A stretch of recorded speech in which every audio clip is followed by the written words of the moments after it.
are live. Thank you for tuning into the Conor Chepenik Podcast. I'm super excited today to be joined by Super Testnet, who's an incredible open source developer, and I'm excited to chat with you about your Magic Webstore.xyz you just created, but if you just want to give a little introduction, that'd be awesome.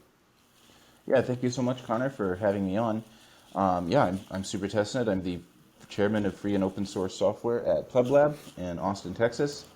And I am also just a freelance software developer I focus on Bitcoin, the Lightning Network, and Nostr recently. So that's me. And yeah. I appreciate that. To get it started, a little background. I came across your Magic Webstore on Stacker News, which is a great Bitcoin app that promotes value for value. And when I saw your Magic Webstore, I just thought, what an incredible way to sell stuff, to not have to rely on any third parties, just the way it leverages Bitcoin and Nostr. And there's so many different use cases for it. I spun up a store and started selling my website. But to kick this off, I know recently you just had a Twitter thread about using the Magic Web Store at a farmer's market. So I'd love to hear just exciting examples of ways people have been using the store that might have even surprised you a bit.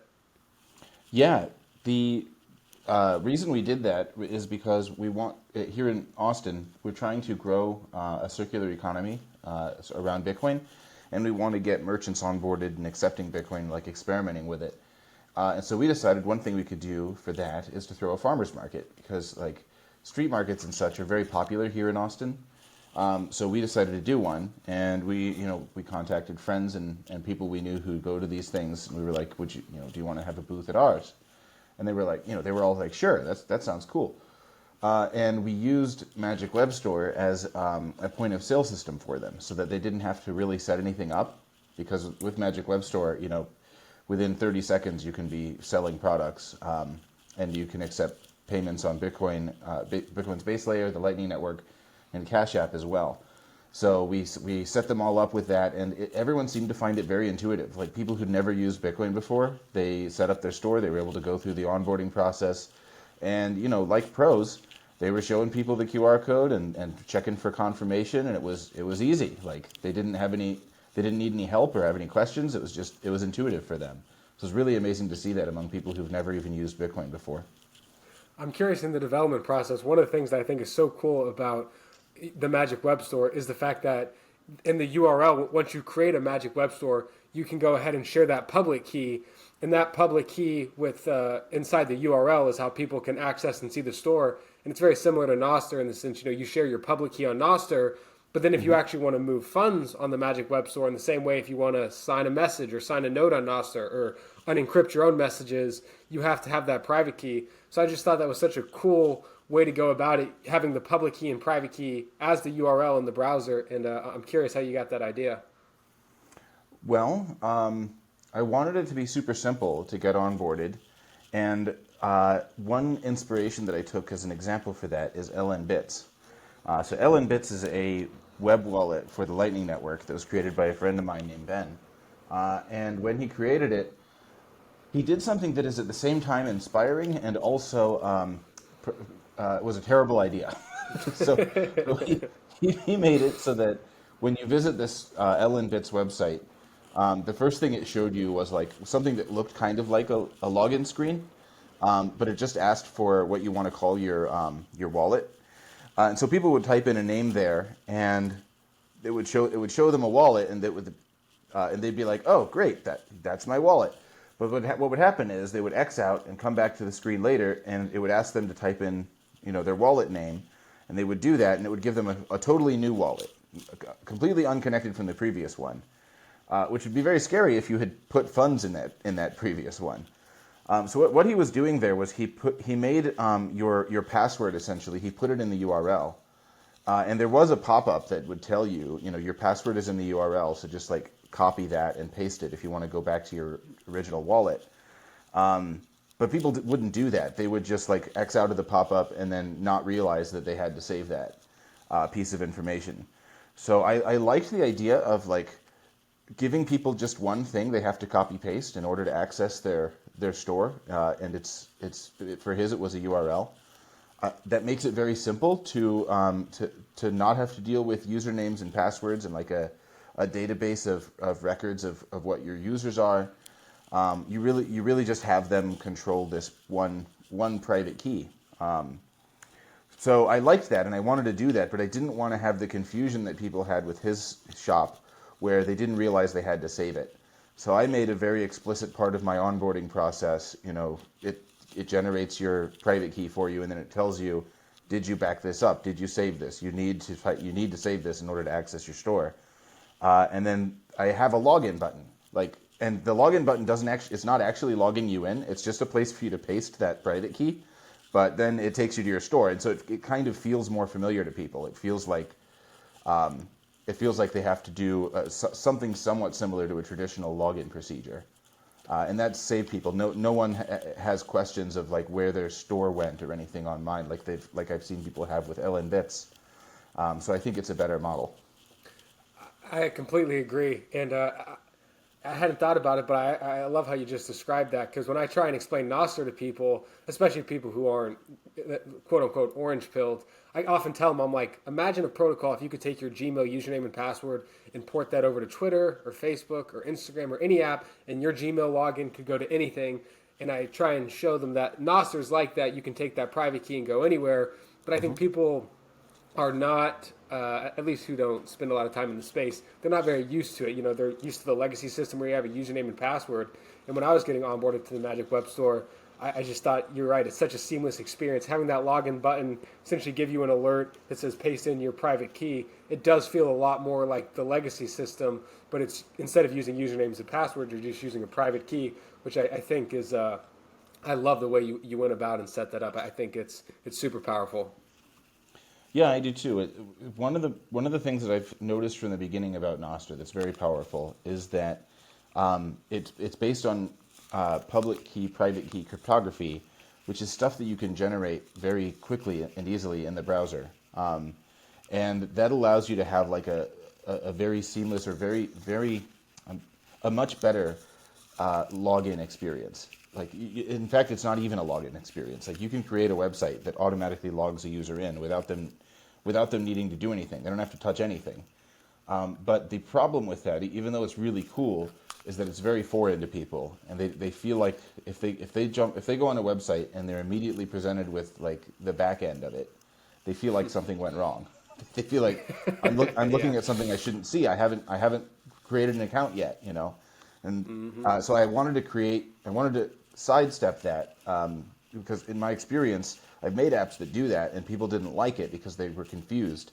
So in this one, I wanted to have them explicitly opt in to, like, I want to create a store, So that's why I have like an onboarding flow, and that like reassures people. Like, it makes them feel like there's something, like they're opting in to what they're going to see next.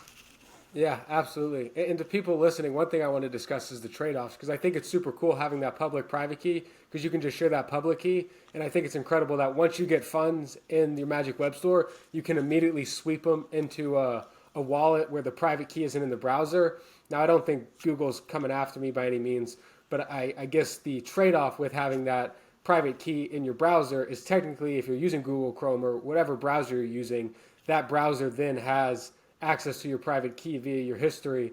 So I'd love to hear you just speak to trade-offs and ways that users of Magic Webstore can make sure to protect themselves, when they're using a tool like this. Yep, you're absolutely right.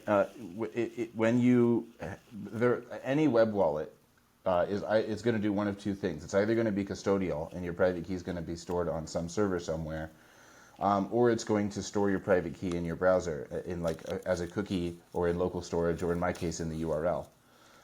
And yeah, that makes it so that whoever is providing that browser through a simple update, they can steal your money. So yeah, I made it very easy to withdraw your money immediately to your own to your own wallet, like your cold storage, or to your own Lightning wallet if you have funds on Lightning. But yeah, that's your responsibility to do that, because when you have your private key on your browser, anyone else who has access to your browser can steal it, and that includes Google. And so be aware of that.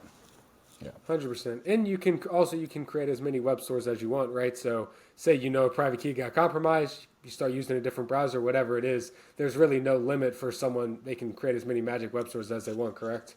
Correct. Yep. You can just make a new one. Easy as anything. Yeah, so powerful. So I'd love to get into how does Magic Webstore leverage Nostr? Because I feel like that's a big part of making it censorship resistant. You know, theoretically, if someone's using Shopify or something like that, if Shopify decided that you no longer could be on their platform outside of emailing, you know, and asking for your account back, there's nothing you can really do to stop them from censoring you. But since Magic Webstore is not only leveraging Bitcoin, but it's leveraging Nostr, you can just post this Magic Webstore to any relay. So I'd love to learn a little more how Magic Webstore works on the back end and how it incorporates Nostr into the Magic Webstore. Yeah, so one of the ways it incorporates Nostr is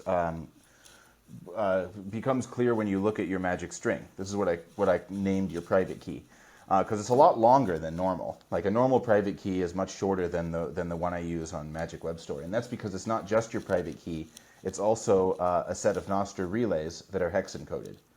And so when you paste that into the pop-up that asks you to log in, when you paste that in, it not only gets your Nostr private key, so you can load up your store for you, load up the back end of your store, but it also connects to the set of relays that are encoded after that private key. And then they show up in your URL. So anytime you create a product, that's a Nostr event. It's going to connect to those relays and send them an event that says, you know, I'm selling teddy bears, and here's their price, and here's what regions they'll ship to, and here's a description, and here's an image. But it also creates a Nostr event for each item, and then it also creates a Nostr event for a store. And your store is an event that lists all of your products. It just lists their event IDs. And as well as your payment methods, what payment methods you'll accept. Bitcoin base layer and Bitcoin's Lightning Network are the two supported methods right now.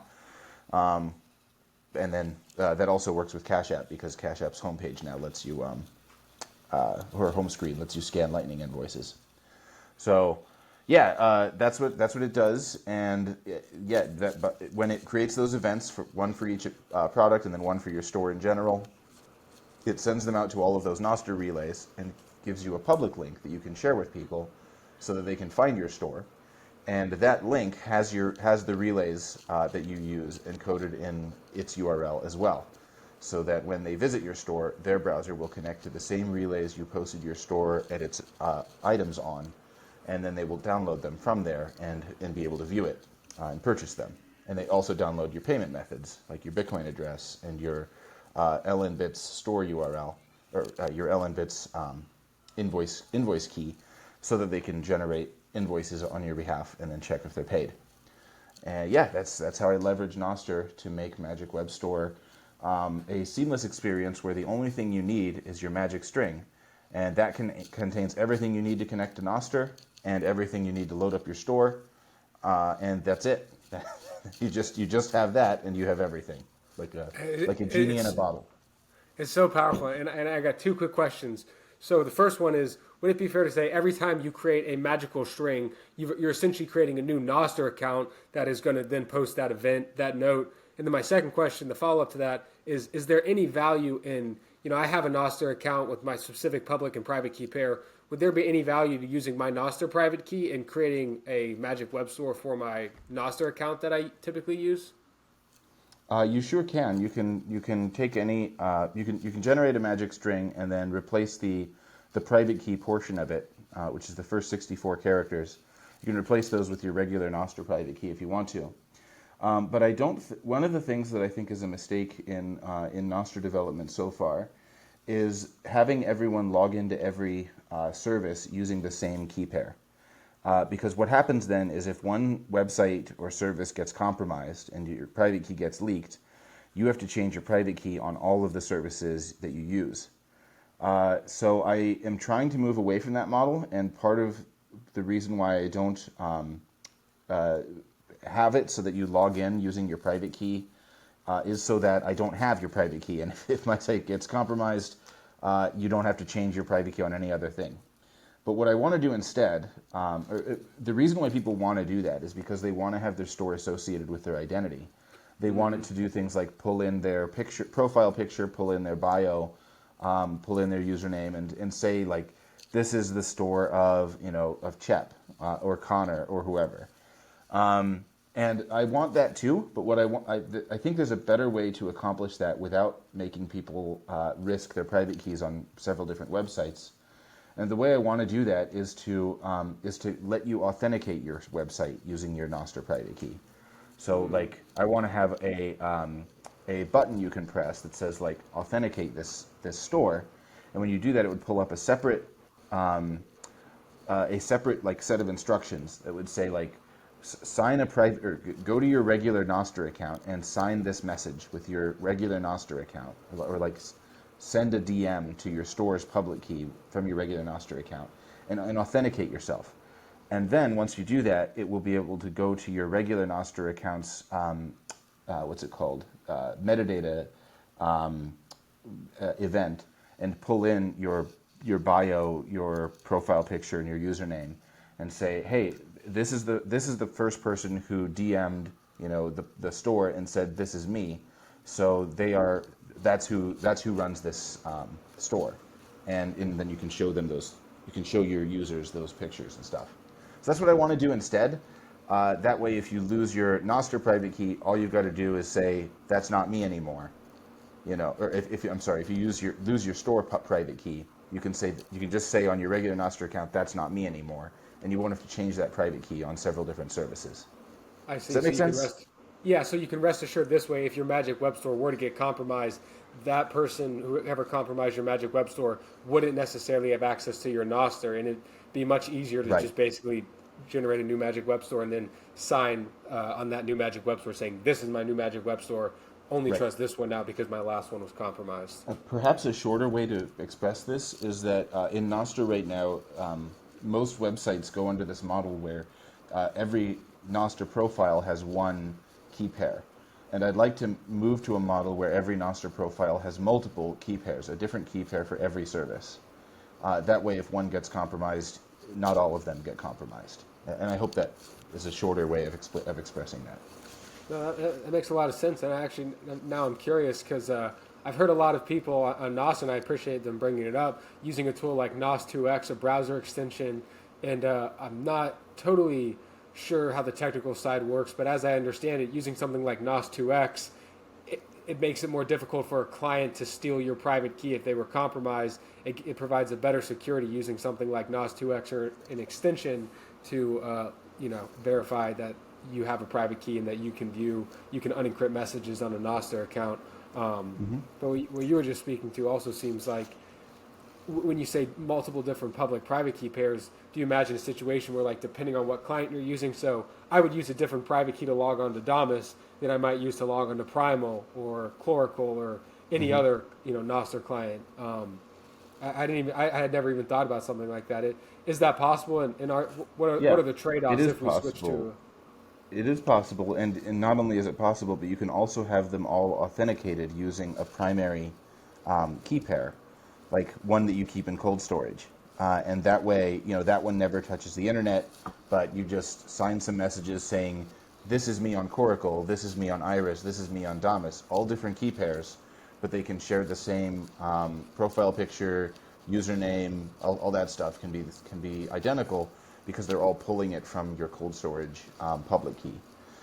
So that's the future I want to move to, or at least that's not even a future. That's what I want in the present, because it's possible to do it right now, and I think that's better than like having everyone install a Chrome extension or some sort of browser extension and put your private key in there, and then hope that doesn't get compromised or corrupted. That's I think it's better to keep you. There's a better idea, which is to keep your primary key in cold storage and only use it to authenticate yourself on different, or to authenticate a different key pair that you use on each different service, as well as to revoke those keys if those individual ones do get compromised. Yeah, that makes a lot of sense. I had never thought about that. So it'd essentially be like you'd be using that cold storage key pair to then create child key pairs, and whatever client you were logging into, you would then give it that child key pair. And the advantage to that is then if that client were to get compromised, you wouldn't have to worry about every single other client you use in that public-private key pair, because it would just be a child key pair, and they would only have access to that specific Yeah, That's you specific give them client. you give them a child key as well as a proof that the child key is connected to your original. So this is something I learned from the distributed identity folks, the D.I.D people, the Web5 team. They've been focusing on using this kind of hierarchical key derivation from the beginning. And it's something we can do in Nostr, but we didn't focus on that. We focused on having one key that can port to all different services. But I think their idea is better. I think the D.I.D folks got it right, and so I'm trying to lean more in that direction. And I know it's not all the way there. Like right now, there is no way to authenticate your store on Nostr as belonging to a different key pair. But it's on my to-do list to make that happen because Now, I I think can it's a say better that. model. Yeah, it makes perfect sense why that's a better model. If you were to try and steelman the other side of it, other than I guess you could say there'd be a little more friction, and it would I think it'd be worthwhile because you can then rest assured that your key is in cold storage and no one can hack your Nostr account. But outside of just kind of a little more friction going from client to client because you have to have different child keys of that parent key to then log in, is there any other trade-offs associated with using different public-private key pairs for all the different clients? Yeah, there are some. So one is that uh, if you're using paid relays, the way paid relays currently work, or most of them, is that you register a public key with them and then make a payment, either a subscription payment or a one-time fee, to access their relay. And if you are going to use multiple key pairs, a different one for each service, then you might have to do that many times, and it would multiply your costs. So that's a criticism. Um, Also, well, but I think these criticisms have answers though, which is that like you could just rework the paid relays so that they say like instead of one public key has to register, just make it so one profile has to register, because all these different public keys can share the same profile, and I think that's kind of a solution to that. But it's also just like the very fact that in order to migrate to this alternative model, you have to redo stuff. We've been building Nostr for like 2.5 years now, and everything's built around the idea that everyone has one public key. But that's if the D.I.D folks are right, and that's a bad idea, then we need to redo some stuff. So yeah, that's a criticism. Yeah, I think it just goes back to that point. There's trade-offs in everything, and software builds on top of other software. So I know it's not easy to go back and then, rework all that stuff. But with this, if we move towards what the D.I.D people are doing, which I think makes a lot of sense and I think would be very valuable, because if your private key gets hacked in Nostr, there's no recourse you can take. You just have to essentially create a new account with a new private key that hasn't been exposed, and then basically Yeah. tell people, hey, no, this is the new me. There's Pretty no much start from recourse. scratch. Like even if you had 2,000 followers, you have to build out that user base again, and it takes a while. It takes years. Yeah, absolutely. So for if we can get people to switch to this D.I.D model, so you don't have to worry unless someone gets your cold storage wallet, you can sleep better knowing that it's much harder to hack you. Hmm. Would it be difficult in the current system of Nostr? I have an NPub and I share that NPub with everyone. If we switch to this D.I.D system where you have multiple public keys, could you just share that parent public key so anyone could find you, or would you then have to share like, hey, this is my public key specifically for the Damus client. If Iris is the client you like using, well then here's my Iris public key, or could you just share that parent public key with people? Any one of them would work. If you share the parent, they can find the children, or if you share the child, they can find the parent. So whichever one. But yeah, I think most interfaces currently expose whatever public key you use on their system. Like they say, show this QR code to people, or copy this pub key, or what do they call it? NPub. So I Yep. think that whether they use your parent or they just keep using the current model doesn't really make a difference, because either way, people can find both from either one. So Now that I think about it too, I feel like the NIP5 could also come in handy because, obviously you could have different public keys, but you could also say, hey, this is my NIP5. It's been verified on whatever website. So that'd be mhm. another way to not have to worry about that risk at all.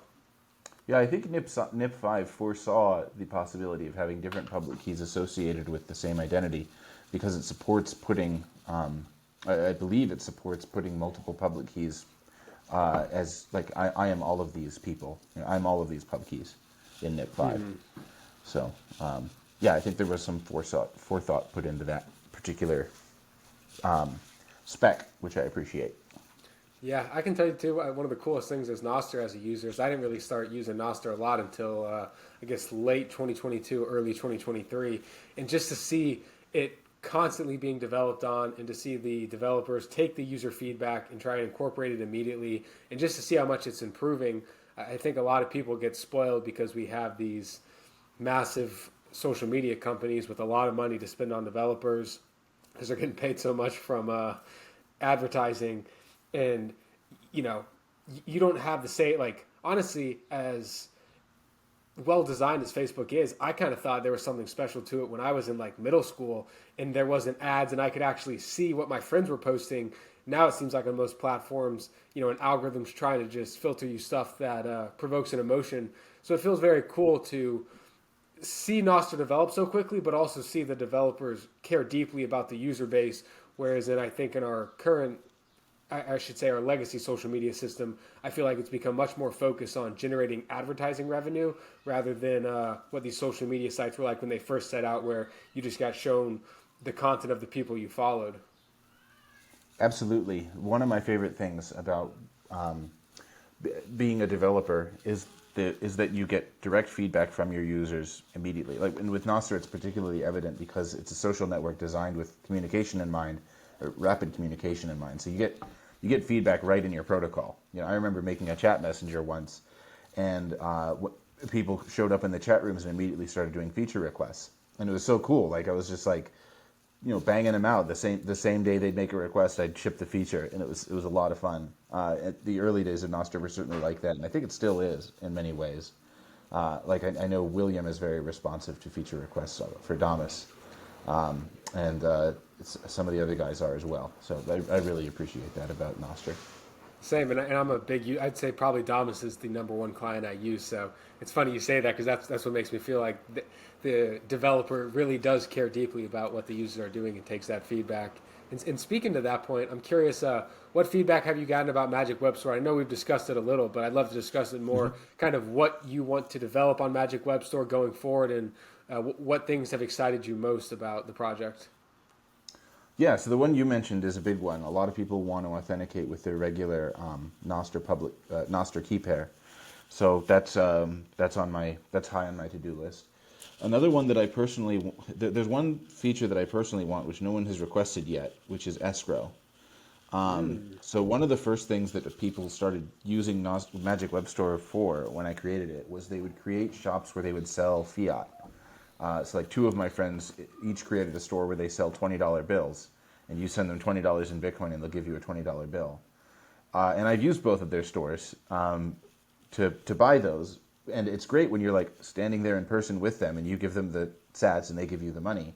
But I was like, what would happen if I was like in one state and they were in a different state, or two different cities? If they're far away from you, who sends the money first? Like, do they send the $20 bill and then hope that you send the sats? Or do you send the sats and then hope that they send the $20 bill? So I was like, I think in order to overcome that issue, you need one of two things. You either need a reputation system where you can see reviews of people and say, okay, this person's trustworthy and they don't steal money. Or you need an escrow system where you don't trust your counterparty, but you do trust, like they say, you know, we can use some trusted party as an escrow agent for the money, and you trust that person instead. So I think I want to build that. I've actually been working on that a lot, adding an escrow system into Magic Webstore so that merchants can say, you know, you don't have to directly give me the money. You can give it to this third party who you do trust, and then I will only get it after I ship you your product. So that's something I'm currently building in because I think that is needed for stuff like fiat to Bitcoin trades. Yeah, I mean, first off, I hadn't even thought about doing it. Talk about a great way to get no KYC sats. But then also, I think having both features, having an escrow, but then also something like slash tags. I think Synonym was working on that, where you kind of build your reputation. So that way, if you need to find a third party, you could rate this third party and say, this third party has done 100 transactions and been completely trustworthy. They are good to hold your money. So I just think it makes it all the more powerful. And having an escrow would be such a cool thing. I recently just graduated from a coding boot camp, and I built this little app called Habit Chain. And it's a very, very simple, clearly junior developer developed app. But one of the things I wanted to do, and I was thinking through, like, I don't know how I'm going to do this, is essentially create like an escrow account. And in Habit Chain, you pick your habit, but let's just use the example of running. Say I want to run every day for 7 days straight. And the idea is, so then you set that in an escrow account and you put some sats up. And if you hit the 7 days of running, then you get those sats back. But if you don't, complete the habit, whatever that goal might be, then those sats get sent to the charity of your choice that you designated when you set up the habit. And I was thinking like, well, how do I set something up like this without just having a third party that would hold those funds? And I think having an escrow feature, someone to hold you accountable. Now in Habit Chain, I mean, it would just be the user. If they wanted, they could lie and say they did the habit. But if there was an escrow account and there was a third party you could give it to, I just think it makes it make it a little more personal. So like, say, you designated your best friend to hold those funds, and your best friend is your roommate or whatever it might be. Yeah. And I just think it makes it so the person is less likely to just cheat it and get their sats back. They'll either A, complete the habit, or B, let those sats go to the charity. So I think for all sorts of things, having an escrow is a incredibly powerful tool, and I'm very excited to see that be built out on Magic Webstore. Mm-hmm. Yeah, it's I've done a lot of the coding for it, and probably a little more than halfway there with it. Another feature request that was very early was a UX thing. One of the things that I did not do very early on was enforce that there were delivery instructions. So people would go through the checkout process, and there's like a text box where you're supposed to say, how am I supposed to get these goods to you? Am I supposed to ship them through the mail, or am I supposed to email you with a code or something?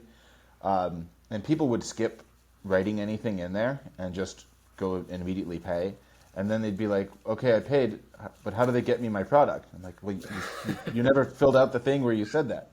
So early on, I made that like a requirement. Like, it won't go to the checkout page until you filled out the delivery instructions. And then that worked great for a while until the farmer's market yesterday, where I was checking people out using this as a point of sale app. And every time I tried to go to the checkout screen, it would say, how are you going to deliver this product to them? And I was like, well, I'm going to hand it to them because they're standing in front of me, So now I've got to make it so that the person who creates the store can make that optional if they're using it at a farmer's market or some kind of in-person event. Because that was really annoying to deal with. Write down fake delivery instructions every time I wanted to check someone out. I mean, it's amazing. I'll say one of the things, I feel like the biggest takeaway I've got now after 6 months of coding bootcamp is just users will break your apps in ways you never expected. But at the same time, users are the best source of feedback for your app because they'll do things and they'll allow you to figure out new features that work perfectly. And, to your point, like you just described there, initially you set it up, they're not forced to enter something in that text box to pay the thing. And then a lot of people, they don't enter the instructions, and the recipient of that money now they don't know how to get that user their good or service. But then if you're using it as like a point of sale thing right then and there, you should be able to make that optional. So, I think at this point now you figured it out. Let the, seller decide, hey, this is going to be an in-person thing I'm selling right now, or if it's a virtual thing. And then obviously if it's a virtual thing, then it makes perfect sense to have them required to fill out that text box. So that's pretty cool to hear. Yeah, so that's another thing to add. Also, one of the things that happens often on mobile is that mobile devices are very aggressive about pruning, what's the phrase, of like functions that are running in the background because they eat up battery. And one of the things that can result in is this situation. You have your mobile phone out, you go to pay someone with Magic Webstore. So you fill up a cart, you go to the checkout screen, and then the checkout screen asks you to open up, a Bitcoin wallet. So you have to switch away from the Magic Webstore to go to your Bitcoin wallet and make your payment. And while you're doing that, your phone prunes the function that's connecting you to Nostr. And so now you're not connected to Nostr, so when you flip back, you've made your payment, your phone does not send your sale information to the merchant. They get your money, but they don't get that you actually requested an item. And so that happened once at the farmer's market to me. And then after I made the farmer's market post on Twitter and on Nostr, someone tried out the story, and it happened to them, where they bought something from someone and the person received the money, but they didn't receive a sale notice of sale. So I've got to, that's another feature request now. Well, it's actually a bug, and I've got to fix that bug by like caching the user's sale requests, and if they come back to the app and it sees that they didn't that they got disconnected, it should automatically reconnect and then refire off the sale, the notice of sale. So yeah, I've got to fix that. It's amazing how much you learn. I'm sure as a developer, just seeing these things play out in real life. I was going to ask if there's any advantage to creating an app, but I guess part of the problem with creating an app is I know you have to get it approved by the Apple Store and the Google Play Store, and then I think Apple takes like a 30% cut of. And obviously, I feel like the whole point of this app seems to be that we can eliminate as many middlemen as humanly possible. And, Apple doesn't let you use, as far as I'm aware, they don't let you create sale applications unless you use Apple's sale system.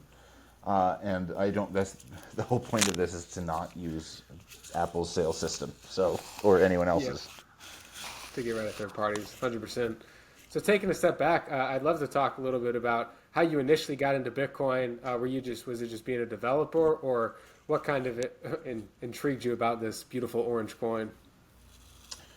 I first learned about Bitcoin in 2010, when our country was. Actually, it's very relevant to right now, because our country in 2010 was having a debt limit crisis, where we were at the time they called it going off the fiscal cliff, and they said like there were people in Congress who didn't want to pay our debts, and there were other people in Congress who wanted to spend more money, and they couldn't come to an agreement, and they were like, if we don't come to an agreement, we'll go off the fiscal cliff. And at the time, I thought that it was really silly that our money was in the hands of incompetent fools. Who would raise so much debt, spend so much money that they couldn't pay their debts, and then decide, well, we just won't do that. We just won't pay our debts. So I started searching the internet to find out if anyone had any solutions to removing the money from the hands of the government using the internet. And so I was like searching for stuff like digital currency, internet money, and Bitcoin came up. And so I started reading about it, and I thought it was a really neat idea. I didn't understand that it was a decentralized protocol. I thought at the time that Bitcoin was a company that created its own currency. Instead of using the dollar, they were going to use this new currency called Bitcoin. And I thought, oh, wow, that's really cool, because I could see how that could really take off with, our government is doing terrible things with their money, so they're just going to make up their own money. Cool.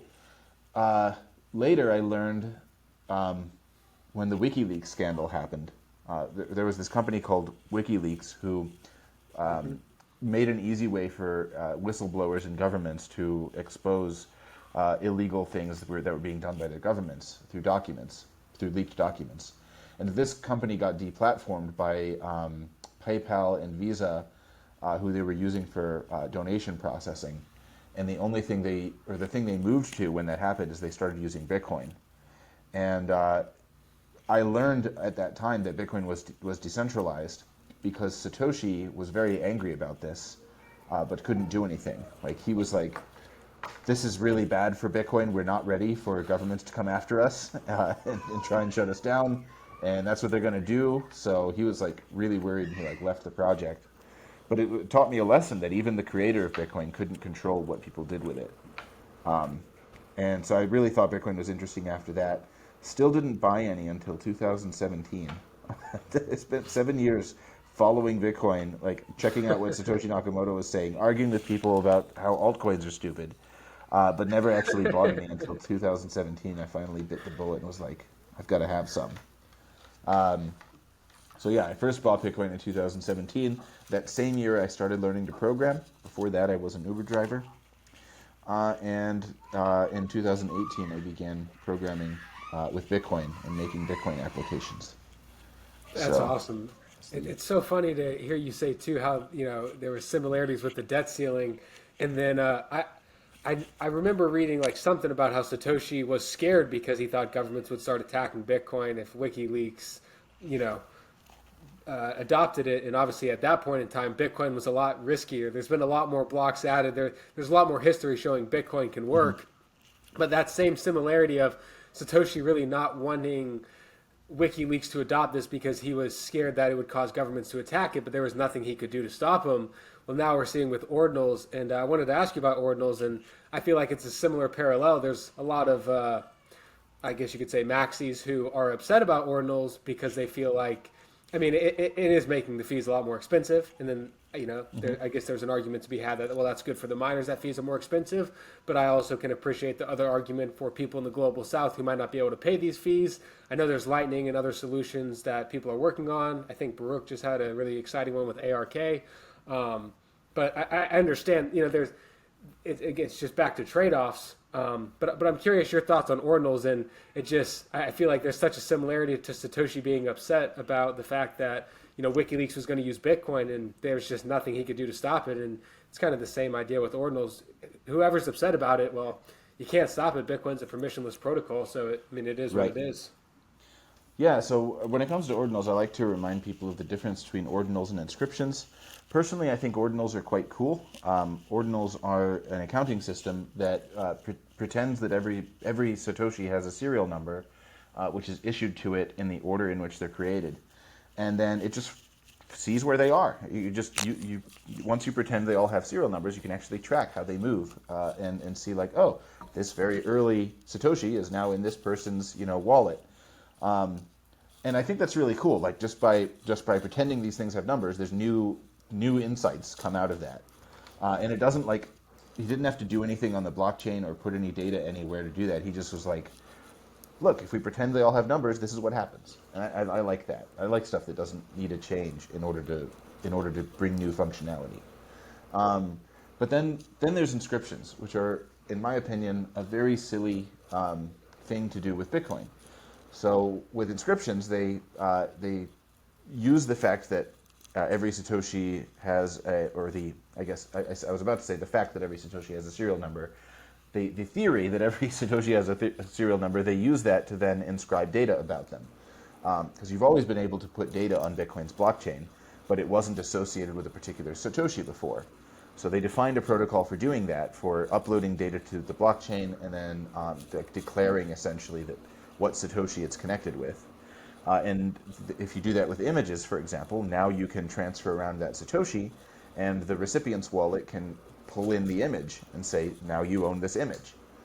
Which is kind of, like, that certainly seems neat to a lot of people who like collecting images and collecting stamps and collecting artifacts and stuff. So I can see why they'd want to do that. But I personally think it's a very silly place to put images, because it's very expensive to put images on Bitcoin's blockchain, and in order to have a wallet that shows you what images you own, you don't even need to do that. Like, the image could be hosted anywhere, and you could just put its hash on Bitcoin, and then your wallet could then go and get the image from wherever it's hosted and show you own this image because someone sent you the Satoshi that has that hash associated with it. So I think that a much smarter way to do ordinals would be to host the image somewhere else, such as on BitTorrent, and then put a hash of it on Bitcoin, transfer around the Satoshi that points to that hash, and then have the wallets pull in the image from BitTorrent. And that would save a lot of space. It would make inscriptions a lot cheaper, and people would still be able to do stuff like sell artwork, which is great. Like I'm a fan of art, and I'm a fan of the idea of people wanting to purchase it with Bitcoin. Seems natural. Like, I would like people to purchase everything with Bitcoin, and art's a thing. So yeah, let's do that. But I think putting the artwork itself on Bitcoin is a very silly place to do it, and costs a lot of money needlessly. Yeah, I really appreciate those insights. And just playing devil's advocate here, and I could be wrong in this, but as I understand it, like NFTs on shitcoins, that's kind of how it works, right? What you described in the latter, where it's not actually like you're putting a JPEG on the Ethereum blockchain, but whatever token, whatever non-fungible token you have points to some server that then has your image. And I guess my question would be, with that system, you mentioned BitTorrent. Do you just then, rather than having that image itself or whatever file on an immutable ledger, is it still immutable on BitTorrent? Like, what if that hosting goes down? Sure. So to clarify a little bit, before I answer that, I want to say another thing, which is that there's a lot of different protocols on Ethereum, and some of them you do put the image directly on the blockchain, and most of them you do not put an image or the hash of an image. Most of them you put a URL, and the URL points to some other place where the image is located. Among those three different options, I think putting a hash is the smartest one, because the hash, once you put the hash on Bitcoin, it can't change. But it's not a large amount of data. It's like 20 bytes, and you hardly even notice it in terms of fees. And that's the most efficient way to do it, I think. Now to answer your question, which was what if it goes off of BitTorrent, or what if the BitTorrent that you're hosting it on stops? Well, that's the nice thing about BitTorrent. Like, BitTorrent's been around since long before Bitcoin, and it has shown that censorship-resistant data storage and data sharing can work. If a piece of art or a movie or any kind of media file is very popular, it'll stick around. Like, that stuff is very sticky. It's not gonna go down, because there's a lot of people who want to ensure it's available and easy to access. And if a piece of artwork is not very popular, then what you can do is you can host it, and when you send it to someone, they can host a copy, right? And so if a piece of artwork is very important to you, like if you paid, let's say, $500 for it, I think it'd be very reasonable for someone to send you a copy of that image, so that you don't have to rely on someone else's BitTorrent, keeping a copy of it. You can have a copy, and then you can check its hash and make sure it lines up with the hash that's on Bitcoin, and say, okay, this is the image. And that scales really well, because when you want to send it to someone, there's a standard trade that happens, which is they send you the money and you send them the image, and then they just check it and they say, oh yeah, I can see that the image matches up with the hash, and now we're good. I talked to someone recently and proposed this model to them as an alternative to what is happening with inscriptions, and they said there's one problem with your model, which is, let's say that the image is really important to me, and it's like a family heirloom image, and I'm going to want to ensure that image sticks around forever. And no matter what storage method I use, whether it's even BitTorrent or Amazon Web Services or emails, it can go away. Like, the only thing that'll persist for generations is Bitcoin. So how do you deal with that? And my answer to them is that if an image is really important to you, and you want it to pass down through generations, you'll do that. Like, you'll just make sure it sticks around by making redundant copies of it and sending it to people. If your image gets lost because no one kept a copy of it, that indicates that whoever had it at that point didn't want it to be a family heirloom anymore. Like, they stopped caring. So I think that's like a non-problem. Like, the only time when the system fails to work is if no one cares anymore. Because if they do care, they're going to keep that image around. So that my opinion is that the protocol, which also exists on Ethereum, of putting a hash on the blockchain and then storing the image elsewhere, but transferring it whenever you want to do a trade, is a good one. It's a smart one. It uses a lot less data, and it still allows people to do what they want, which is to have their wallet show them what images they've purchased and now own. Yeah, that makes a lot of sense. And I really appreciate you breaking it down, the difference between ordinals and inscriptions, because, and I'm sure there's content out there, but I haven't had anyone break it down and describe it to me that way. And I'm curious, I know that there was always the ability for miners to be able to put, there's just some extra data. Obviously, in the Genesis block, there's the famous Chauncey on the brink of bailout, and Satoshi put that in the Genesis block. And I'd love to hear you speak to the difference between that just extra little bit of data that miners are able. I know when Satoshi first started Bitcoin, there was no difference between a mining node and just a full node that validates the network that's not mining. So with inscriptions, is it in the transaction data? So like if I wanted to inscribe something, could I do that with just a validating node? Or do you still have to be a miner to use that extra block space? And now because of Taproot, there's just more space to inscribe stuff than when Satoshi initially launched Bitcoin? There's always been ways to put data on Bitcoin without being a miner. And one of the places that you can put data is in the signature field of a transaction. Because whenever you sign, or whenever you create a Bitcoin transaction, you need to prove that you own the coins that you're going to send someone. And so we have a field in Bitcoin called the signature, where you use your private key to sign a message proving that you own that coin and that you authorize the transfer of that coin to someone else. But the signature field has always been like the largest field in a Bitcoin transaction. And even early on in Bitcoin's history, it could hold, I think, about 1,500 bytes of data, which is plenty to store a small image.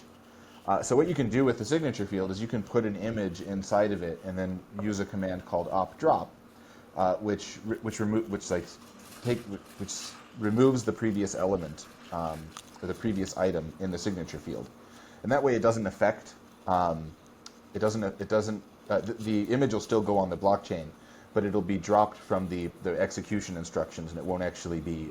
It won't affect your signature's validity or anything. It'll just the program will ignore it. It'll say, okay, there's an image here, but I'm not doing anything with it. I'm just going to drop it from the execution function and then proceed to the rest of the signature. So very early on in Bitcoin's history, there have been tools for putting extra data in the signature field. And that's what inscriptions are doing now. When SegWit came out, we increased the size that the signature field could, the amount of bytes that could go into the signature field increased from 1,500 to 10,000 bytes, which was enough for much larger images. And then when we made Taproot, we increased it from 10,000 bytes to 4 megabytes, which allows for like high resolution, large, Taproot wizard stuff, like really big images. So yeah, that now anyone can put really big images in there, but you could always put data in there, including images, and people always have. But one of the differences that the inscription that Casey introduced when he made the inscriptions protocol was the assignment of that image to a particular Satoshi, which is what made it really fun for people to like then trade around that Satoshi and have a wallet that would then pull in that image and say, yeah, here's the image that's inscribed on your Satoshi. Mm-hmm. What happened with the off by one bug? I know recently something. I don't know exactly how someone exploited it, but as I understand it, they essentially made it so the ordinals are off by one, and now they can either correct that, but then it would mean they'd have to, I guess the equivalent of a hard fork, they would have to then rewrite everything for all the previous ordinals, or they could just keep going with this off by one into the future, and everyone knows it's off by one. Can you better speak to that and kind of the trade-offs that developers are facing now? That was me. I was really? The one who, nice. I was the one who did the transaction that made. So all you're the the perfect person to speak to about this. Yeah. I was. If you go back to when that happened, it was my transaction. I'm the breaker of JPEGs. I feel honored to have you on. That's awesome. Not a problem, man. They fixed it a few days ago. Yeah, so the bug I found is now fixed as of like three or 4 days ago. Nice. But what happened with that was that over Easter break this year, I was playing around at my parents' house with Bitcoin Core, and I tried something that I'd never tried before, which was to create to take a Bitcoin address and see what happens if you send 0 Bitcoins to it. So you can create a transaction in Bitcoin that sends various amounts to an address. And I wondered what would happen if the amount you put in was 0. And to my surprise, it worked. Like I was able to create a Bitcoin transaction with this like custom wallet software that created a Bitcoin transaction that said that I was sending 0 Bitcoins to an address, and it went through. It got mined, and it was all fine. And I was like, whoa! I didn't know you could send 0 to someone. And I started thinking, what would happen if you did an inscription where you in that same transaction, so that its signature has an image, but now there's no Satoshi to assign it to, So I tried that. I did an inscription and set it on there, and it did something weird. When I looked at the next block, it moved the inscription to the miners, to the miner of that block, and said that it belongs to one of their Satoshis, which was really weird. And it didn't occur to me at the time why. Well, I still don't know exactly why that happened, but the next day after I did it, there was an issue on the Ordinals GitHub where someone's Ordinals Explorer had crashed. Not Casey's, not the one he wrote, but someone else had written one for some software project they were doing, and it crashed when I had done that, and couldn't synchronize the blockchain after that point because it was trying to assign an inscription to a Satoshi that did not exist. And what? By one. It was off. Yes, it was off by 1. And in Casey's, it was actually a bit worse because it inscribed the Satoshi it inscribed the image on a Satoshi that didn't belong to me, but it belonged to the miner of the block. Which you're not supposed to be able to do that. You're not supposed to be able to inscribe other people's Satoshis. So like all in this one transaction where I was just playing around with 0 value things because I wanted to see what would happen. I crashed one indexer and I introduced an off by 1 error into Casey's. And so then all of the numbers after mine were all off by 1 because according to the protocol, you can't do that. You can't inscribe someone else's Satoshi. So in order to fix it, they now have undone that and made it so that there is no inscription on the miner's Satoshi. But all of the other numbers had to decrement by 1 in order to after mine. They all had to decrement in order to like take up the position that mine was in. I see. Yeah, so that's fixed now. That they're all done. But between when I did that and when they fixed it, a bunch of other people did it too. Like they all just copied my transaction and did it with their own coins. So they all got decremented by a lot because a lot of people had done it too. So they quote unquote opted for the hard fork, and they just decided to fix all the previous ones and just update going forward. Yeah, emphasis on the quote unquote. I'm not sure what qualifies as a hard fork of the inscriptions software. So I hesitate to say that counts because I don't know what counts. But yeah, it's certainly a little awkward for people who were like, I have the 3 millionth inscription, and now they don't. They have like 2,999,000. 99995 or something. Yeah, it just goes back to that point we made about users are going to find ways to break software that you never imagined. That's too funny. That that's exactly what you did with Ordinals. Yeah, and it was a lot of fun. I didn't know that it would break Ordinals, and it didn't. It didn't really break Ordinals because the Ordinals is just the system that counts where the Satoshis are, and that was never affected. But it affected the numbering of the inscriptions was then off, and that's a separate number from the Ordinals number. Yeah.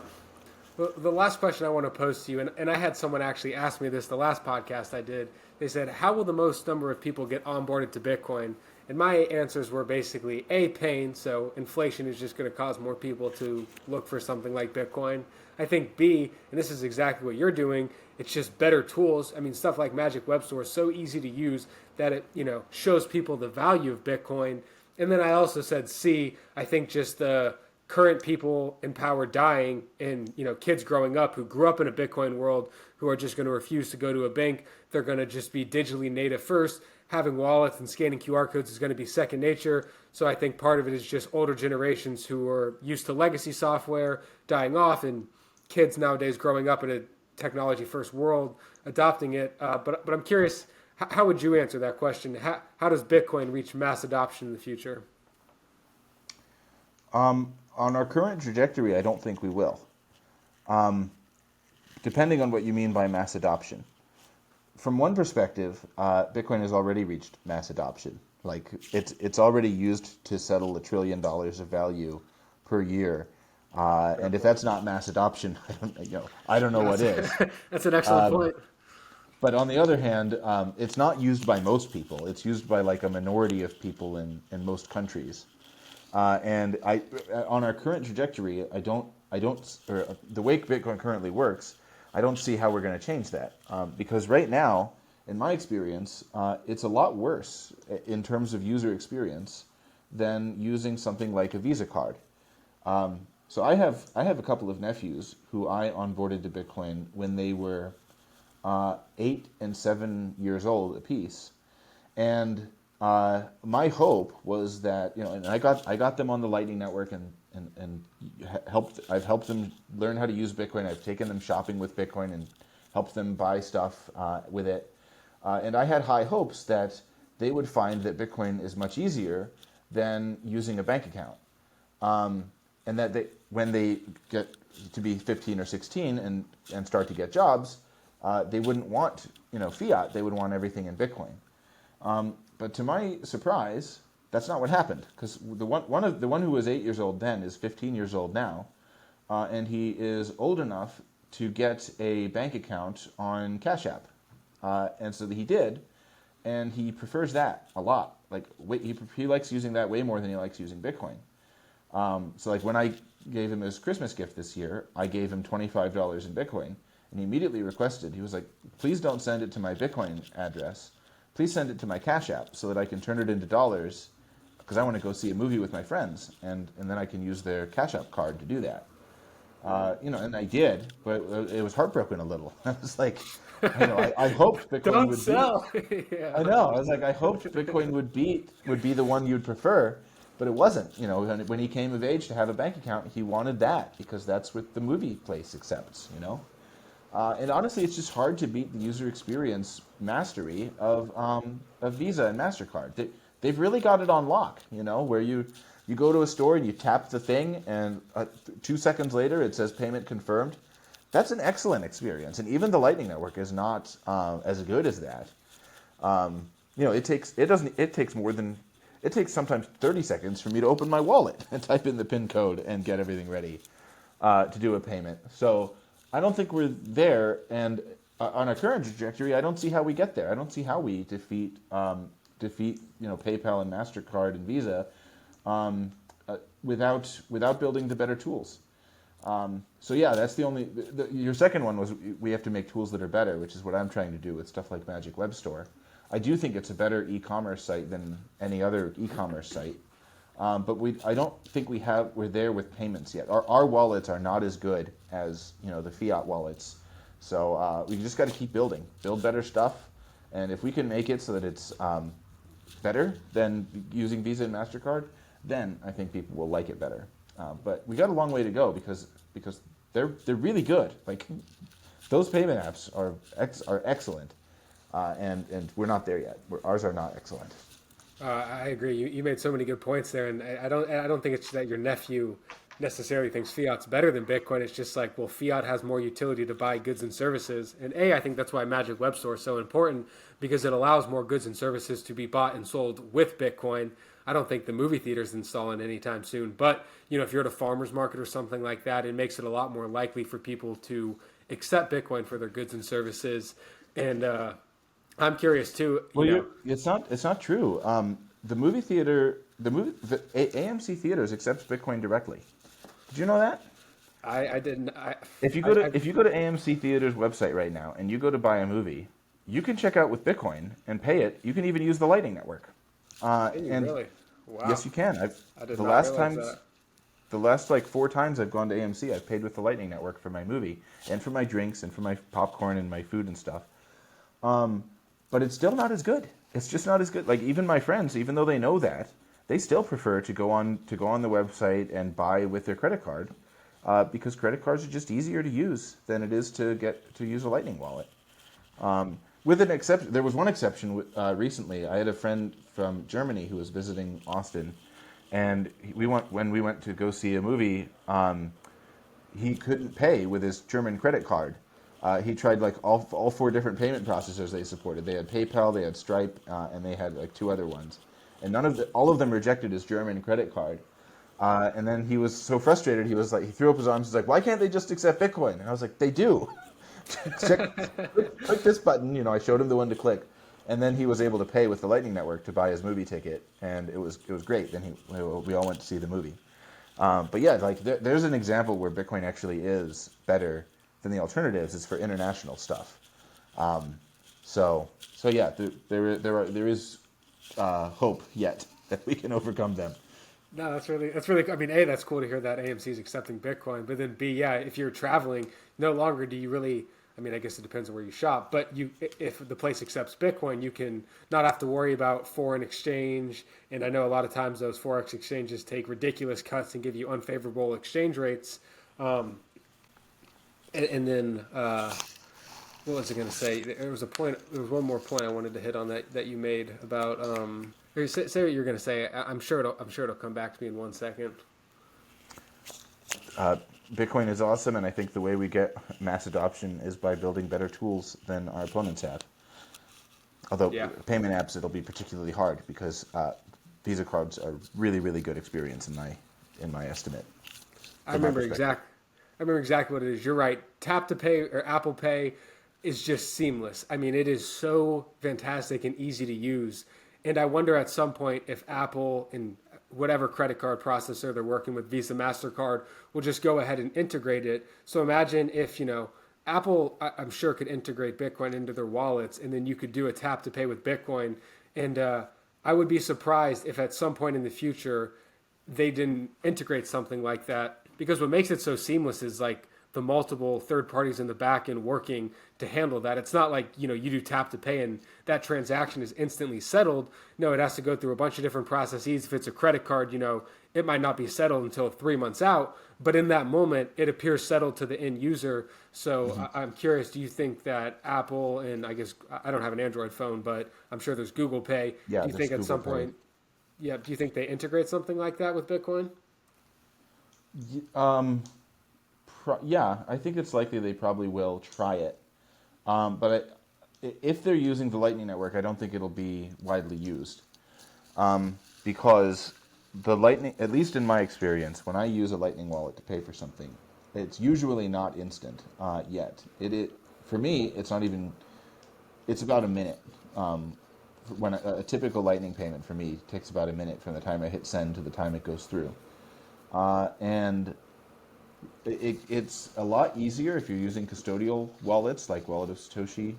If you're paying from one Wallet of Satoshi to like, what's another example, Strike or something, it's usually a lot faster.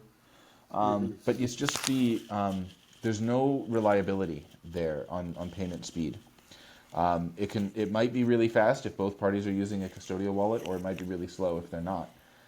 And that's not something that I think, the moment somebody experiences that, I think they're going to go back to using Visa and MasterCard, where it reliably takes like 5 seconds or less. So yeah, if we're using Lightning for it, I don't think we're there yet. But we'll see. It's certainly gotten better. The Lightning Network used to be a lot worse than it is now, and payments are getting more reliable. And so perhaps we will just keep on improving it to the point where slowly we creep up to feature parity. And then I think once we're there, I would not be surprised if people reliably use it. But yeah, we're not there yet, and developers still got lots of work to do. But we're on it. Yeah. We're doing it. 100%. Trade-offs, a lot of trade-offs to consider. But yeah, Super Testnet, I can't thank you enough for coming on, man. This has been a super insightful conversation. I'll have links in the show notes to the Magic Webstore, to the GitHub if any developers listening want to contribute, as well as your Twitter. Is there anywhere else you'd want to point people who might listen to this on the internet? If anyone's interested in doing, I was about to say, if anyone's interested in doing one of those transactions that broke the inscription numbers, there's a project on my GitHub called Breaker of JPEGs where you can do that. But it's fixed now, so it won't do anything. You'll just be wasting sats. So never mind. I won't chill that because it's moot now. Well, that's pretty cool. You were able to break the JPEGs, and and it's been awesome. Thank you for taking the time to come on. You're welcome. I hope you have a wonderful rest of your day, and thank you for having me. Likewise, my pleasure.